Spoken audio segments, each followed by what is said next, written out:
अस्सलामु अलैकुम वरहमतुल्लाहि वबरकातुह।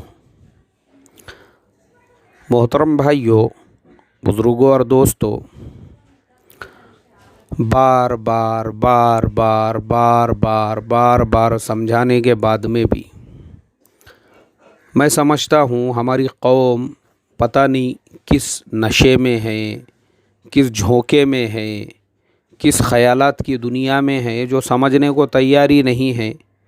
अरे भाई, गवर्नमेंट ने पूरे मुल्क में 144 लागू किया हुआ है, तो अल्लाह के वास्ते उसकी पाबंदी करो, उसका एहतमाम करो, उसको फॉलो करो।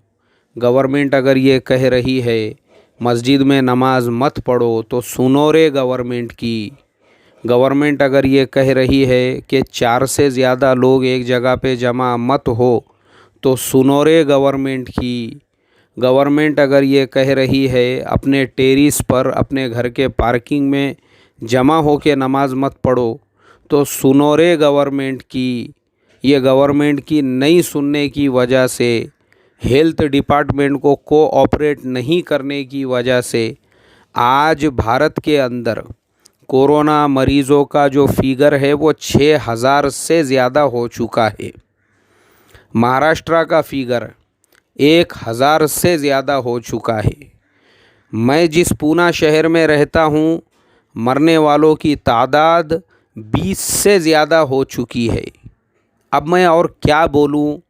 अफ़सोस होता है ये सब देखकर कि वो कोरोना वायरस इतने तेज़ी से, शिद्दत से फैलने के बावजूद भी हमारी मुसलमान कौम गवर्नमेंट को और हेल्थ डिपार्टमेंट को कोऑपरेट करने के लिए तैयार नहीं है। अल्लाह रहम फरमाए हमारी कौम के हाल पर। अभी भी हमारी कौम के कुछ लोग बिल्डिंगों के अंदर जो है इज्तिमाई तौर पे नमाज़ पढ़ रहे हैं, इज्तिमाई तौर पर। और ये सब चीज़ें जो है ना मेरे मोहतरम दोस्तों, मैं आपको बताता हूँ, ये सिर्फ़ और सिर्फ जिहालत की वजह से है, जिहालत की वजह से। क्योंकि कौम को मसाइल का इल्म नहीं है।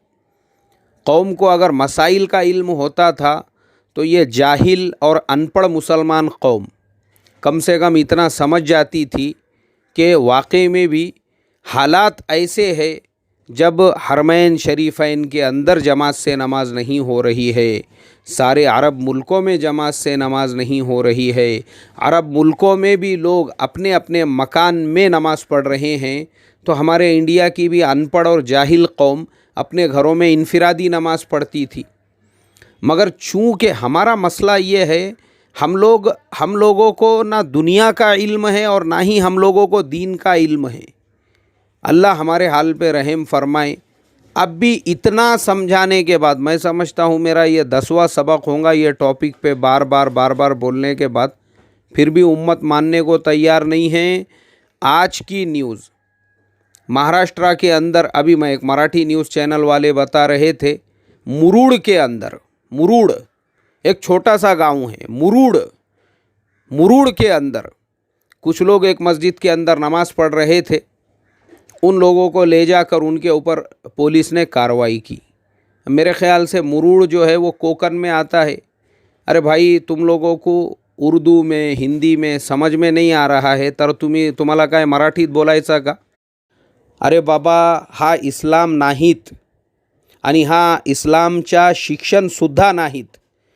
ज्या राज्यामध्ये तुम्ही राहतात, ज्या देशामध्ये तुम्ही राहतात, जेव्हा तुमचे पूर्ण देशामध्ये 144 लागू आहेत, अरे बसा ना घरी, बसा ना घरी बसा ना, पठण करा ना घरी। यार ऐकायला लोग तैयार नाहीत। अल्लाह हिफाजत फरमाए यार। क्यों, मेरे ये समझ में नहीं आ रहा है कि हमारी कौम जो है, कौम, अभी मैं देख रहा हूँ गुजरात की भी एक न्यूज़पेपर की कटिंग मुझे किसी ने भेजा। वहाँ पे भी कुछ लोग मस्जिद के अंदर जाके नमाज़ पढ़ रहे थे इज्तिमाई तौर पर। उनके ऊपर भी पुलिस ने कार्रवाई की, और वो पुलिस कार्रवाई करके उसको या तो मराठी न्यूज़ चैनलों पे चला रही है या उनको न्यूज़पेपरों में दे रही है। फिर भी हमारी कौम मानने को तैयार नहीं है, सुनने को तैयार नहीं है, जलील होने को तैयार है, जलील होने को। ये जलील होना नहीं है तो क्या है ये, मुझे आप बताइए। तस्वीरों के साथ में ख़बरें जो है न्यूज़पेपरों के अंदर वो लोग डाल रहे हैं कि ये मुसलमान समाज हमको कोऑपरेट करने के लिए तैयार नहीं है। अल्लाह रहम फरमाए मेरे मोहतरम दोस्तों। मैं आपको बताऊं, इस्लाम के ये आज के जो मुसलमान हैं, आज के मुसलमान, इन मुसलमानों के जितने भी मसाइल हैं, जितने भी प्रॉब्लम्स हैं ना, वो या तो मुस्तहब आमाल को लेकर है, या तो नफल को लेकर है, या तो मुबाह जो चीज़ें हैं उनको लेकर है। फ़राइज़ वाजिबात का कोई मसला नहीं है। अब हमको ये समझना चाहिए कि ऐसे हालात के अंदर, अरे भाई जमात से नमाज़ पढ़ना ठीक है, एक सुन्नत अमल है जमात से नमाज़ पढ़ना, लेकिन जब आपकी गवर्नमेंट ने आपके जान की हिफाजत के लिए मुल्क में कानून लागू किया है तो अब आपका घर पे नमाज़ पढ़ना फ़र्ज़ है, ये फ़र्ज़ है ये। अल्लाह हिफाजत फरमाए। उसके बावजूद भी कौम सुनने के लिए तैयार नहीं है, मानने के लिए तैयार नहीं है, जबकि हमको मालूम है, हमको पता है कि ये जो कुछ भी किया जा रहा है सिर्फ इंडिया में नहीं है, पूरे अरब मुल्कों में ये चीज़ लागू हो चुकी है। पूरी दुनिया के अंदर, पूरी दुनिया में हाहाकार मचा हुआ है, फिर भी कौम सुनने को तैयार नहीं है। एक न्यूज़ देख रहा था मैं, कुछ लोगों को क्वारंटाइन किया गया, मुसलमानों को ही। वो बूढ़ा आदमी 60-65 साल की उसकी उम्र होंगी, माशाल्लाह टोपी है, चेहरे पे दाढ़ी है, और वो आदमी जो है चौथे फ्लोर से, बिल्डिंग का जो चौथा फ्लोर होता है, चौथे फ्लोर पे हज़रत को रखा गया था। खिड़की में से बाहर निकले, वो खिड़की में से बाहर निकलने के बाद फिर नीचे उतरे पाइप को पकड़ के, तीसरे फ्लोर पे आए, फिर वहाँ से दूसरे फ्लोर पे आए, जैसा स्पाइडरमैन बिल्डिंग से ऊपर से नीचे आता है ना। अल्लाह रहम फरमाए। वो टीवी चैनल वाले बताने लगे, हम लोग ख़ुद परेशान हो गए, भाई ये आदमी चौथे फ्लोर से नीचे आके भागा कैसा, क्या क्वारंटाइन में से। अरे आपको क्वारंटाइन किया गया है, रहो ना अपनी टेक के बैठो रे, वहाँ पे बैठो ना, पेंदा चिटका के बैठो पलंग को, इबादत करो वहाँ। तो 14 दिन एक जगह बैठने के लिए तैयार नहीं है। अल्लाह रहम फरमाए, ये कौम कैसी कौम होंगी ये। हॉस्पिटलों में इनको रखा गया है, वहाँ पे गार्डन के जैसी इनकी तफरीह चालू है, गार्डन के जैसी। पिकनिक मनाने आए हुए हैं ये, पिकनिक मनाने के लिए। एक डॉक्टर साहब मेरे रिश्तेदार है, मुंबई के अंदर एक बड़े हॉस्पिटल के अंदर एक बड़ी पोस्ट के ऊपर है। ये सारी ख़बरें देखने के बाद उन्होंने मुझे फ़ोन किए और मेरे से उन्होंने कहा, मौलाना साहब ये मुसलमान, बोले यार ये अभी आप बताओ, बोले अगर इस तरीक़े की हरकतें मुसलमानों की रहेंगी, हर चैनल पे हमारी कौम के बारे में जो ख़बरें दिखाई जा रही है कि मस्जिदों में नमाज नहीं पढ़ने के लिए कहा गया, तो ये कौम बोलती नहीं, हम छतों पे नमाज़ पढ़ेंगे, पार्किंग में नमाज़ पढ़ेंगे। उसकी कार्रवाइयाँ की जा रही है। वो चैनल वालों को एक टॉपिक, क्योंकि वो तो चाहते ही है कि मुसलमानों की कोई ऐसी निगेटिव ख़बर मिले।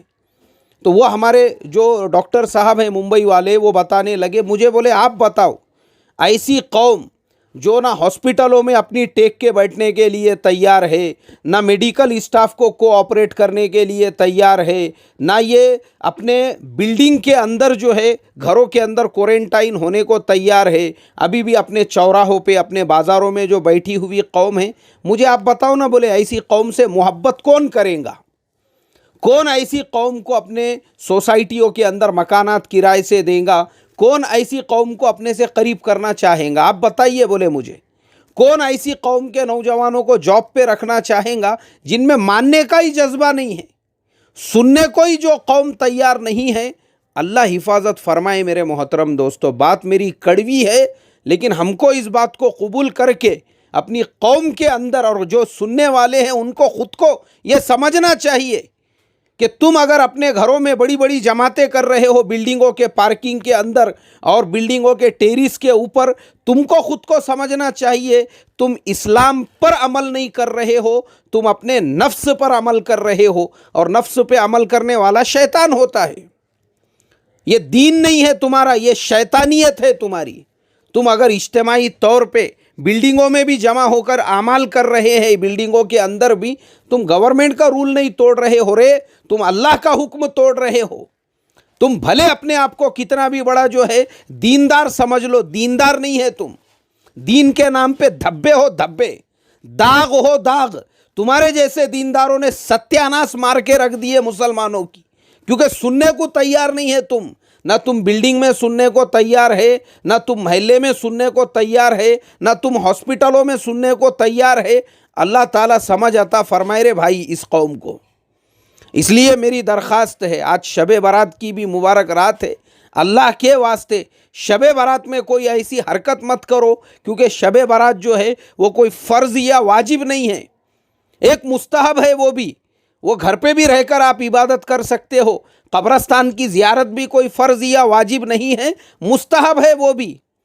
ऐसा कोई अमल मत करो जिसकी वजह से आपके ऊपर कोई कार्रवाई हो और न्यूज़ चैनल्स के ऊपर हेडलाइन और कल का जो न्यूज़पेपर है उसके अंदर सिर्फ यही खबरें बताने के लिए मिले कि फ़लाने शहर में इतने लोग कब्रस्तान में जा रहे थे तो उनको पकड़ा गया, और फ़लाने शहर में इतने लोग शब बारात मना रहे थे तो उनको पकड़ा गया।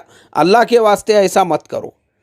ऐसा करके इस्लाम को और मुसलमानियत को बदनाम मत करो, बल्कि बैठे रहो अपने घर पे दबी मार के, तौबा करो, इस्तिग़फ़ार करो और घर के अंदर अमल करो। अल्लाह से दुआ करता हूँ अमल की तौफ़ीक़ अता फ़रमाए। अस्सलामु अलैकुम व रहमतुल्लाहि व बरकातुहू।